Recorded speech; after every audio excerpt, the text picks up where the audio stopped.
Welcome back to Naijaman's Perspective. Today, I'll be covering this gruesome story, details of a Ghanaian pastor who stabbed his LGBTQ wife to death. I'm going to be stopping the video from time to time, but towards the end, I'll just give my thoughts on it. Let's get into it. Now, this story is a very disturbing story. Ghanaian pastor in Texas arrested for stabbing transgender wife to death. Good evening, Michael. Hello, Paul. Is it true, though? So information at this time is quite scant because it just happened. As at now, he's in police custody. I've not found major news outlets reporting on this. So as at now, we've had what we would call blog sites, tabloids, and so on. So it is most likely true because a lot of people are talking about it. But we've not found major news sites talk about it. BBC has not said anything about it. CNN has not. It's just Ghanaian sites that talk about things in the US and so on that are. So for now, maybe it's gossip, but it is information. It's beginning to look like it's true. Okay. Yes. So they live in Texas, not Atlanta. They live in Texas. Yes. So if I would. So what's the story? This is true. He's Ghanaian. He's a Ghanaian, and he has a church. Yes. Was she a member of the church? She was a member of the church. But what happened is a pastor, a man of God, a Ghanaian based in the US, was courting a member of his church. Some people might have some concerns with that, but that's what was happening. And then later on, they found themselves married because of his beliefs, because he was a devout Christian, devout man of God. Did you get that? Information is not out there yet. Very, very little. So we're still waiting. Was it his first marriage or? Most likely, because nothing has been stated. Okay. So because he was a Christian, he didn't believe in sex until marriage. On the night of the wedding, he discovered as they consummate. Because upon marriage, you consummate the marriage. Yes. So what happened? What could have happened? They were going to begin consummation of the marriage. Yes. And then he sees something that was very, very shocking to him. What he would not expect to see when you go with someone you believe is a woman, your wife, to consummate the marriage. Hasn't he completed the process? No. So you see, as a Christian, if you're not engaging in any sexual activities until you marry, you will have no idea. And again, look at this. No, but I'm saying that the transgender people, don't they complete physical change? Right. Absolute. So there's a gigantic conversation around this, that in the first place, if somebody says that he is a woman, he does not have to undergo surgery. He is a woman. That is part of it. Some people believe you must undergo. In this case, she had not fully undergone because the man saw male genitalia that put him. Okay, I'd just like to say at this point that I haven't seen any credible newspapers or major social media platforms carrying this particular story. I don't know the name of the guy. I don't know the name of the deceased wife in question. Allegedly this happened in Texas. Daily Gist Ghana, GH page, and Good Evening Ghana official all carried the story, but there's a lack of confirmation from major reputable news outlets regarding this incident. Doesn't mean it doesn't happen, but it's just that there's no way to accurately verify that this did take place. But let's keep watching. Him off and then led him to stab him over 40 times. Horrendous, but let me understand it. This is how the person looks like. Yes. As you can see, the person has very most likely taken hormones to feminize his features. And this happens over many years. But if you're taking hormones to feminize your features and you're going to get married or you want to get married, don't they go through some surgery? They would. To give them female genitalia? They do. And the surgery is called a vaginoplasty, where they take the male genital organ, they slice it off, and then they fashion an artificial vagina. So they create a female genitalia. They do. And so you will not see traces of where the female, it won't look like, it won't look different from other female genitalia. For all intents and purposes, appearance-wise, it looks like female. Yeah, so if that is there, the pastor will not be concerned so long as he doesn't know the history. True, except it's in this case, that wasn't what happened. You see, there are a lot of people who they call them femboys or she males. A woman who definitely looks like a woman on the outside, but has male genitalia, has not completed the process of transitioning. So they call them transsexuals. You're in the process of transitioning. Why do you get married to a man, an unsuspecting man, who is looking for marriage for the purpose? Excellent question. Excellent question. So why did you get married? Why did you get married? This thing raises a lot of questions for me, and a few things I want to say towards the end, but let's keep watching.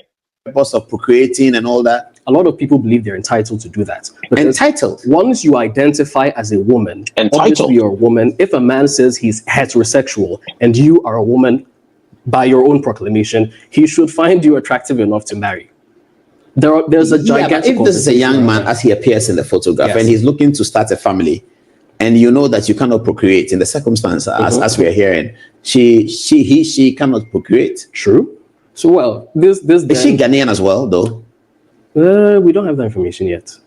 But no, it's an American. Sorry, it's an But American. the church people knew that They knew, and she used to be a man, or at least heavily suspected, and did not clue the pastor in. The church people knew, allegedly, and they did not clue the pastor in, says this gentleman. Wow. Wow. Hey. Again, most likely because this person who says he's a woman should be respected as a woman. And the questions you are presenting are very, very logical and commonsensical. But in some places in the US, questions like this can actually get you in very big trouble. These are the issues. These are the issues. What a world. See, like that, how dare you question that this person that says he's a woman is not a woman? Why are you not believing their identity as a woman? But whether you're a woman or not, it has to do with genitalia.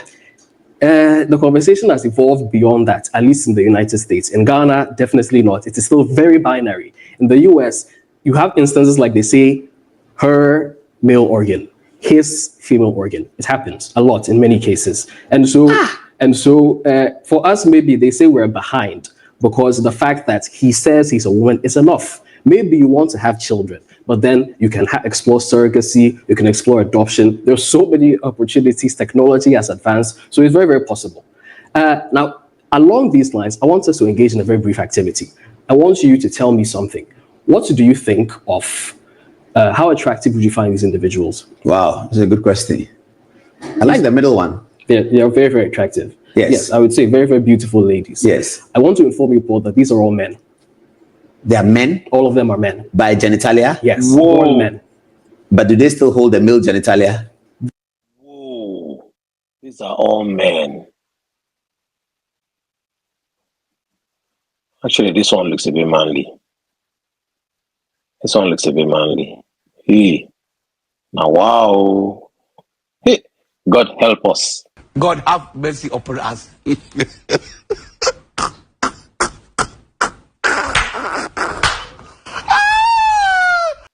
This is Jazz Jennings. She has transitioned fully. A judge? Not have Jazz. Jazz, okay. She does not have That's a the judge. I like this man. It's very funny. Yeah, let's keep watching.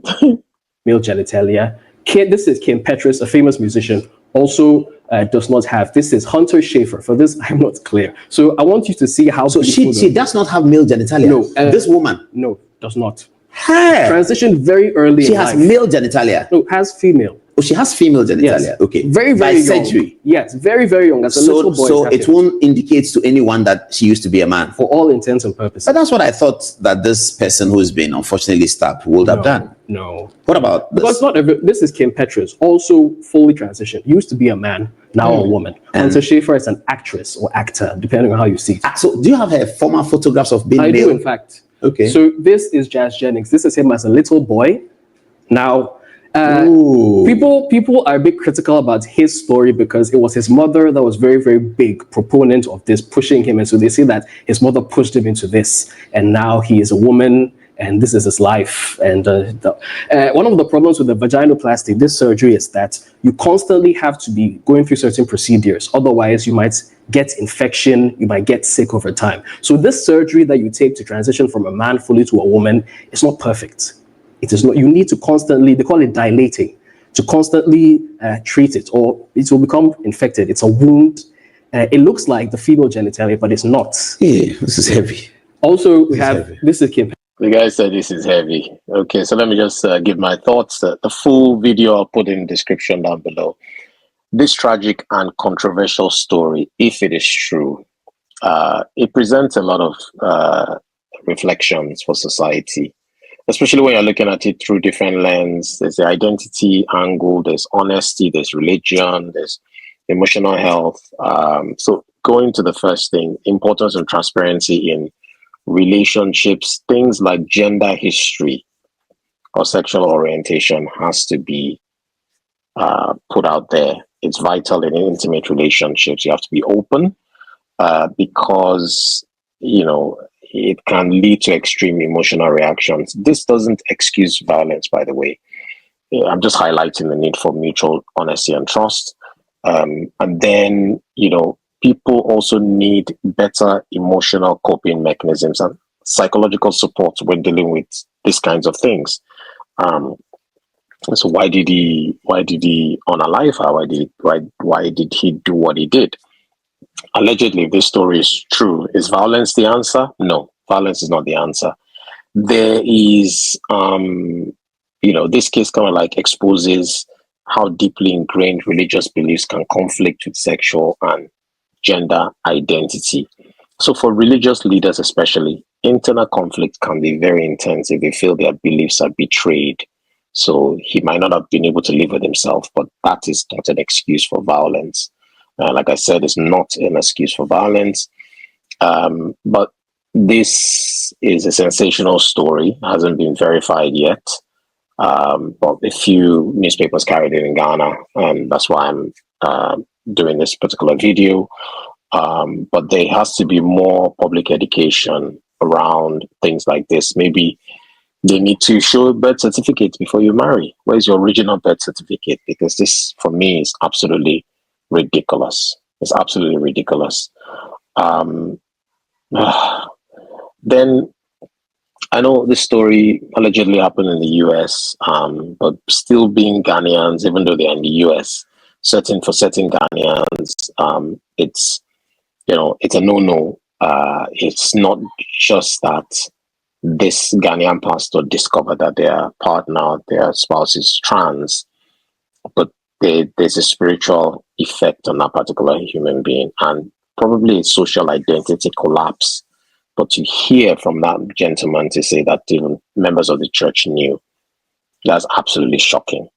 If you're new to my channel, you haven't subscribed yet, what are you waiting for? Please subscribe, like, and share, and I'll see you in the next video.